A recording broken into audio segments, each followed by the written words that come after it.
Everybody. If you haven't seen episodes 1 through 9, stop right here and go watch. This is now episode 10 and it's called The Dark Planet. Let me tell y'all something. One of the teachers on the planet takes a group of girls, students, to this other planet which is in their solar system. And what they find on that planet is something else. It gets a little suspenseful, gets a little scary. But y'all got to go watch it. By the way, if you have not liked, subscribe, and turn on those notifications, do so now. And don't forget to share this. Like I said, this is old-fashioned, suspenseful entertainment without getting in people's business. So, you know, I'm talking about Jay-Z and Beyonce, and I know that that's fascinating for a lot of people, but there was a time when it was fascinating to watch a good old-fashioned movie or hear a good old-fashioned drama, even if it was fiction. So, let's watch together. I got my remote. You got yours? Okay, here we go. Let's watch. Introduction to The Planette. The Planette, a place for women, where women share ideas, where women contribute to a feminine society and community, educate one another, relate to one another. On June 1st, 1961, 34-year-old Ruby Severs was walking home from work one evening after finishing her shift at her job when she was encountered by a strange man. Ruby's husband did not come to pick her up because he was passed out intoxicated on the sofa at home, so she braved the 6 blocks to her house alone. She realized the man following her meant harm, so she began running. The street was quiet, and there was no one around to help her. She rounded the corner and found a door that led to an old warehouse and hurried inside, securing the door behind her. She was frightened and confused. She could only whisper the right words. "Help me. Please help me, somebody." After those words, she closed her eyes. When she opened them, she was in a strange place, another world she had never seen before. She saw a beautiful beach with clean water and white sand. The waves of the sea crashed, having a calming effect on her soul. The skies were blue, the bluest she had ever seen. There was no one else in sight as she looked around and discovered there were many resources which she later used to build up the place, to make it more inhabitable, to make it a home. Oh, she was excited. Ruby returned to Earth shortly afterward and told her husband about the beautiful place she had been. But he did not believe her. Instead, he had her committed to an asylum. But she escaped, and she made her way back to the warehouse with hospital staff chasing her. She uttered those words, "Somebody help me." Yes, somebody help me. Instantly, she was transferred back to the planet she discovered. Later, Ruby returned to Earth and told her 27-year-old friend Jackie about the planet, and they returned together and began building a home they now call the Planette. Welcome to the Planette, where women rule, where girls learn, where there are no men.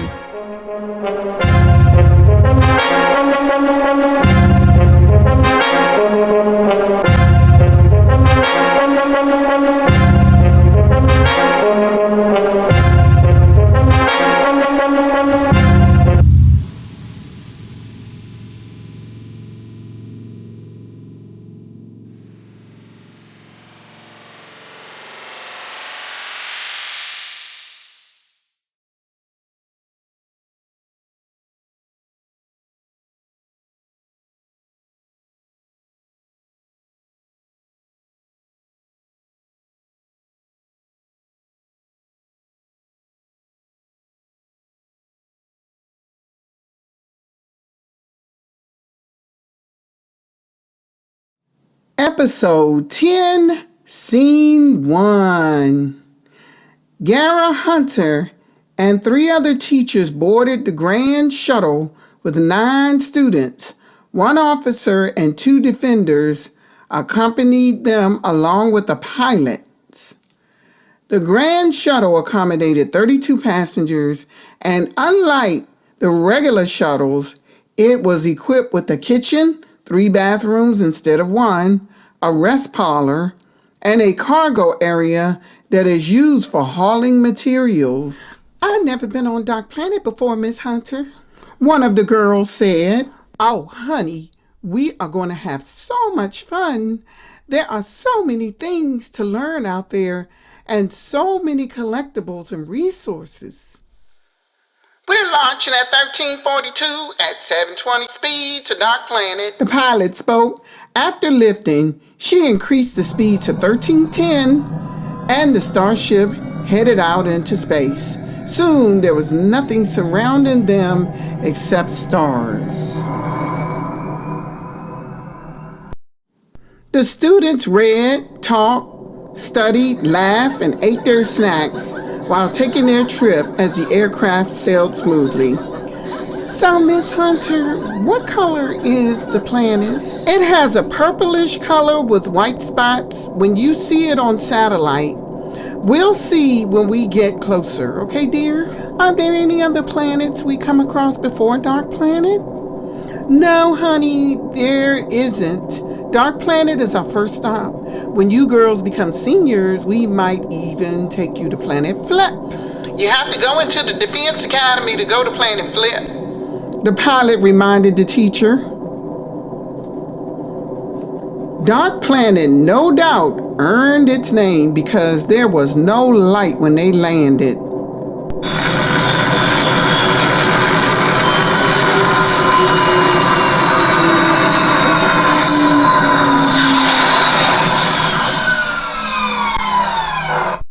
They had to use the floodlights on their aircraft to land safely.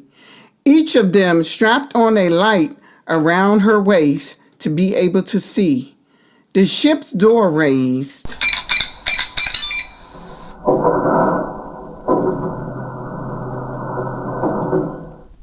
Once the door opened, the girls were excited to get off and explore the resources of Dark Planet. "Wow, what is this?" one of the girls asked, picking up an object that looked like gold. "Oh my goodness, is that gold?" "It's called copper plate, ladies. It's ideal for electricity. This is what lights up your homes, girls," the teacher explained. "Then why doesn't it light up the planet?" "It's a binary, honey. It must be used with natural oil to work. You know, the binary resources we talked about for electricity, this is one of them. Something planet Earth has never known." "Oh. So, we get our natural oil from our planet." They made a trek accompanied by one of the defenders who carried several weapons on her. The students were having a great time collecting items from Dark Planet. "How come no one lives here?" one of the girls asked. "Well, we have not confirmed if there's life here or not, Deanna. We haven't caught anything on our radar yet." Out of nowhere, they heard the roar of something that sounded ferocious, frightening the girls. They screamed and started to run back towards the ship, which was nearly 100 yards away, but the teacher told them to remain calm as she heard the screams around her. "Girls, stay calm, stay calm. Calm down, do not run, do not run." Then something leaped towards them, knocking down one of the students. The defender drew her weapon and shot it. It was hairy, with purple eyes that looked like a wolf. They had never seen any animal like it before. Before the defender could take another breath, another creature leaped at them. Then another. Miss Hunter drew her weapon, shooting the third one. Another one leaped on the defender and she dropped her weapon. Because it was so dark, nobody could figure out where it was. Miss Hunter shot it, wounding it, but not enough to put it down permanently. From out of nowhere, another creature swooped down on the ferocious creature that had the defender on the ground. Red laser beams from its eyes bored into the creature. The hairy creature spasmed until it was still. The defender was then able to push the thing from her and scramble to her feet. She found her weapon. Another defender came running towards them with her assault weapon. Hey, what's going on? What's going on? I don't know, but I was almost dead. The first defender said. Yeah, it just came out of nowhere, Miss Hunter said. The second defender held her weapon over her shoulder and said, y'all kids get back to the ship. Elena, get the girls back safely. She ordered the oldest, but something caught the eye of one of the students. Miss Hunter turned around. There was a purple creature standing there with large eyes, rose-colored lips, and stood only 4 feet tall. That strange being was not harming anyone. In fact, it had killed the creature that wrestled with the defender. Ooh, what is that? One of the students said as she shined her light on the person. My name is Andiet. It speaks English? I speak any language around me. The second defender spoke up and said, how so? How did you get here? I was kidnapped from Krell. Krell? What is that? Krell is 320,000 miles east. 320? Hey, our planet is the same distance. Wait a minute. Are you saying you're from where we're from? I don't know where you are from, but I'm from the next planet. I was forced from my home. I never had a way back to Krell. So our beautiful planet is your home. I would suppose if your beautiful planet is 320,000 miles east. Miss Hunter smiled and moved closer to the creature. She smiled, but nobody else was comfortable enough to move towards her. Miss Hunter held out her hand, and the small 100-pound being shook it and mimicked Miss Hunter's smile. If you could survive on Krell, that means you are female. That is correct. I am female. I have been surviving here for over 300 years. Wow. Why are you purple? One of the students asked. If you stay here longer, you will be purple too. My color will restore if I make it home. Tell you what, why don't we give you a ride home? Miss Hunter said, but one of the defenders spoke up and said, Gara, are you serious? What if this is a trick?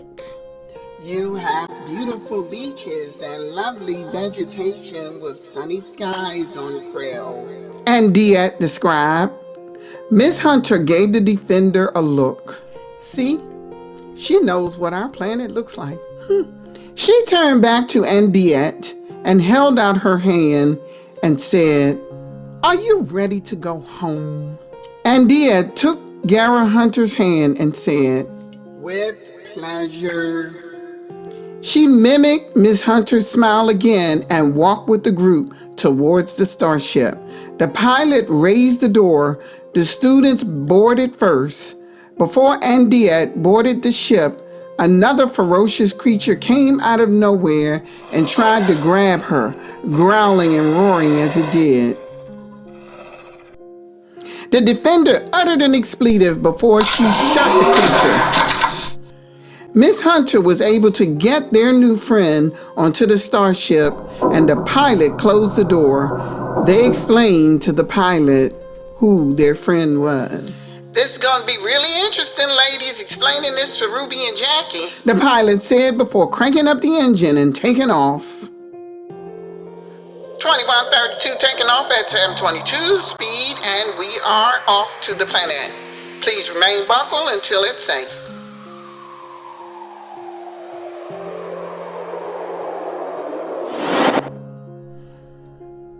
And yet, why were you captured? Hunter wanted to know. This would prove to be a great classroom lesson for the girls. Everyone listened. They had plenty of time to hear her story. You would call them crooks? They murdered my whole family. There were 300 of us. We lived on Krell. We did not need much. Krell provides everything you need. The captors invaded, removed us from our home. They killed everyone except me. They took me to Dark Planet. Everyone on board was intrigued by her story. I have been fighting the brooches for many years to survive. The brooches? Those are those things that attacked us? Yes, sometimes I hide for decades. It has been a bad life for me. Wow, decades. Ooh. One of the defenders said, I have missed my family. They are all gone. It's just me. Well, I'm sure you are happy to get home now.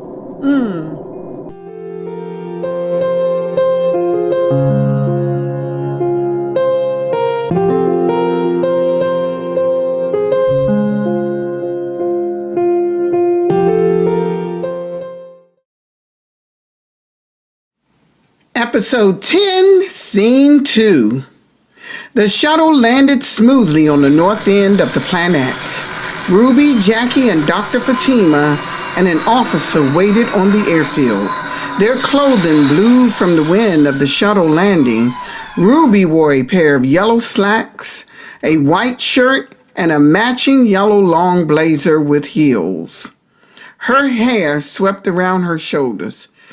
Shamira had hooked her up the night before. Ruby loved pampering herself, getting her hair done, nails done, and massages. It gave her a chance to catch up on the latest and get ideas on how to help women who might be struggling with dealing with being away from their earthly families, or ideas that could be included in monthly meetings with the citizens of the planet. She smiled when the gate lifted, and the students emerged from the vehicle and ran towards her. The officer and defenders stepped off afterward. Finally, Gara Hunter stepped off with the newcomer, or Ruby thought, homecomer. The pair walked towards Ruby, and she held out her hands as Gara and Andiette approached her. Welcome home, Andiette. My name is Ruby Sebas. I've been told about your battles on Dark Planet, and I am so sorry you had to go through that for 300 years. It's unimaginable. Thank you for your hospitality, Andiette said humbly with a slight bow. Are you kidding? We should be thanking you for your hospitality.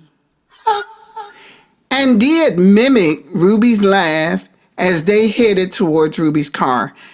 They took the back passenger seat and the driver got behind the wheel. What type of device is this? It's called a car, buggy, or just a vehicle. It gets us to where we're going without having to walk much faster. But we like to walk because here we have all the time in the world. Where were you before landing on Krell? Ruby understood that Krell was the original name, and she respectfully accepted that, and she would include in her agenda when she has her next meeting that they are officially the planet of Krell. Andiette had long black hair, but Ruby could tell she was not an alien. There was too much about her that had human elements. She wore a purple rag over her body, a garment that had likely been through countless hard times.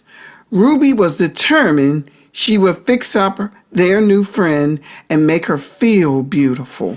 "We were on Earth before coming to Krail." Ruby explained how she landed on Krail.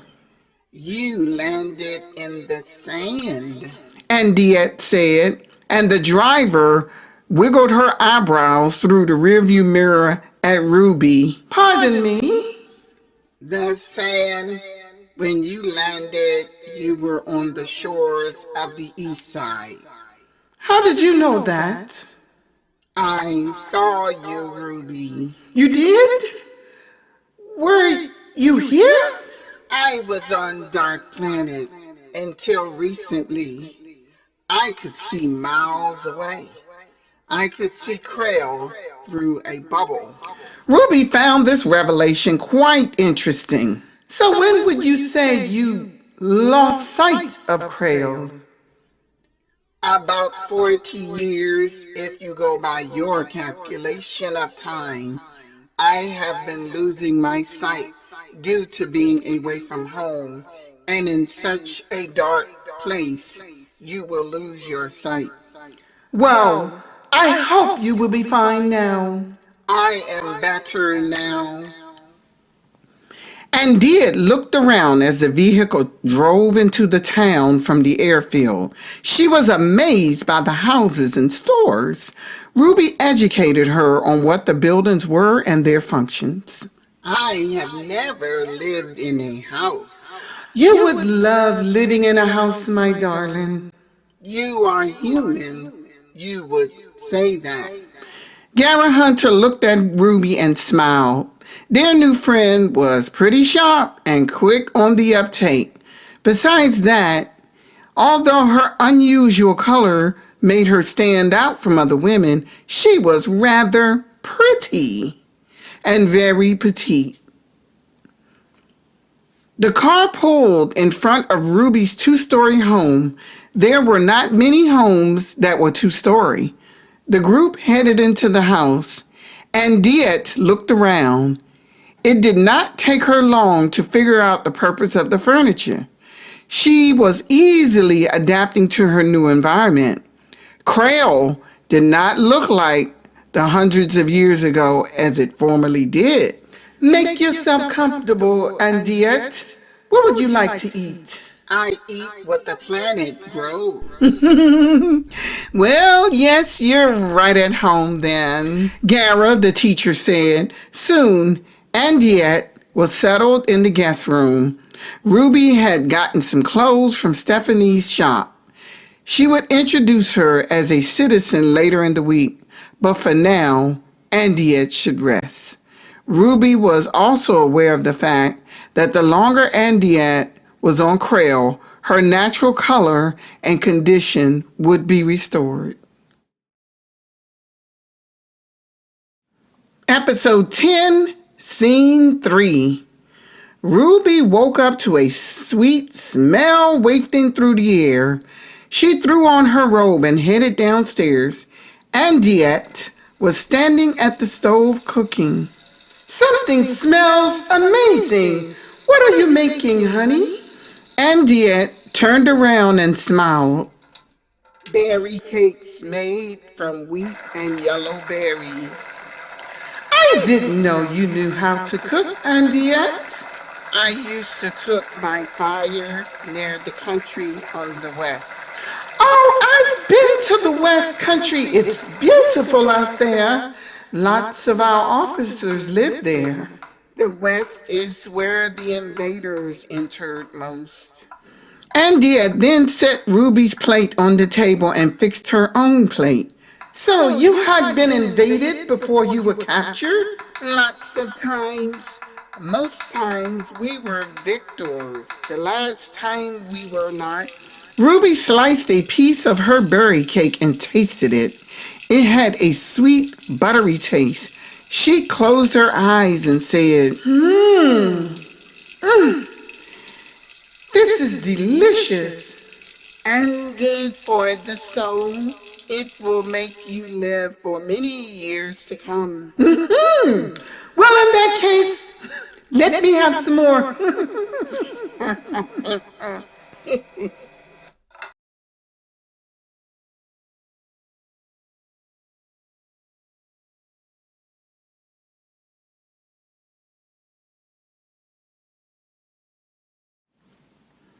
Later on, Ruby took India shopping at Stephanie's boutique and picked out some nice dresses for her.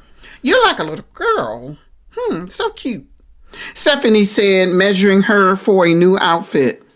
Thank you. India said with a slight bow. Ruby looked at India and could tell her natural color was returning. She looked like a brand new person when they left Stephanie's store. They carried the packages containing the outfits to the car. Ruby drove them to the observation base then. Episode 10, Scene 4. Andiette was speechless watching all the activity at the observation base. She was in awe of all the monitors showing different parts of her planet. Ruby looked down at her and asked, "What's on your mind, Andiette?" Instead of answering, Andiette walked up to the platform and stared at the huge monitor in the middle, just staring at it. Ruby slowly made her way towards her and stood behind her. "Andiette, what's going on? Is there something you see?" She noticed how intensely she stared at the screen. Andiette pointed to the monitor and said, That, "What?" that, a dark spot. Ruby could not determine what she was talking about, so she told one of the officers to increase the picture and zoom in. "Ruby! Ruby, look here!" The officer called her over to her console. Ruby left Andiette standing on the platform and made her way down the risings to the officer. "Here, there's a dark cloud right here, you see it? But what does that mean, Carolinette?" It means we will go to war in the future.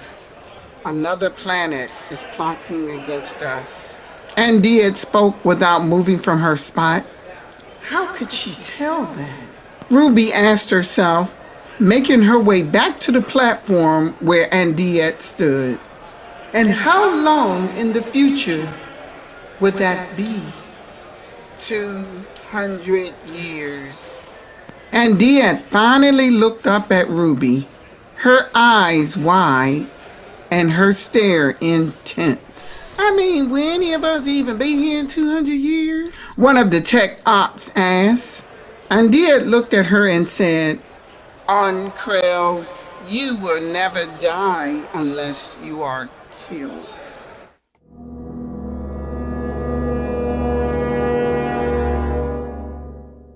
Ruby then realized why she was nearly 100 years old and still alive.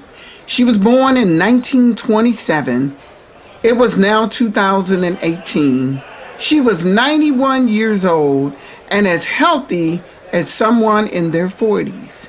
She recalled the time when she was on Earth and did not make it back to Krell on time and began aging, which told her that she likely would have died over a decade ago. Once she returned to the Planette, all of her youth was restored. Can you tell us who will launch an attack against us, Andiette? It will be planet Earth. They are planning now because they failed before. Oh my, how can you tell all of this? Ruby was intrigued, especially due to the fact that Andiette already knew Earth had tried it before. I can hear them. Ruby looked at the monitor again. The point of that cloud would be towards Earth. We must stay alert. We must train every girl how to fight. They will return even stronger. Andiette said before, walking away. Ruby looked at her phone and noted the time. I think it's time for a lunch break. Afterwards, we'll get everyone online so we can have a virtual meeting and introduce Undiet. The thought of Earth trying to invade them again brought Ruby a sick feeling. She hardly ever visited Earth. Things were getting worse, and she would guess the men down there would protect their interests after ruining the Earth by invading them and attempting to take over Krail. But that would never happen.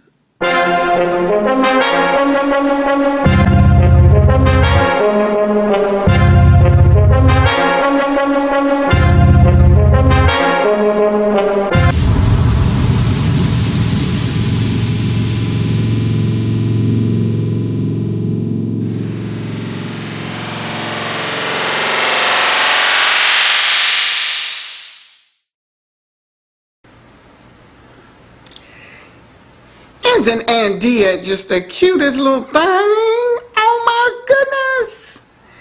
They could not believe it! That they actually found somebody who was captured and taken to this dark planet to die, but that little girl was resilient. She's 300 years old or so, but she was resilient. See, this is what the Planette does. It keeps you young. So, that's a whole nother solar system. I hope y'all are really enjoying it, and I hope you enjoy episode 10. By the way, don't forget to comment below, like, subscribe, and share, and turn those notifications on, and be prepared for episode 11.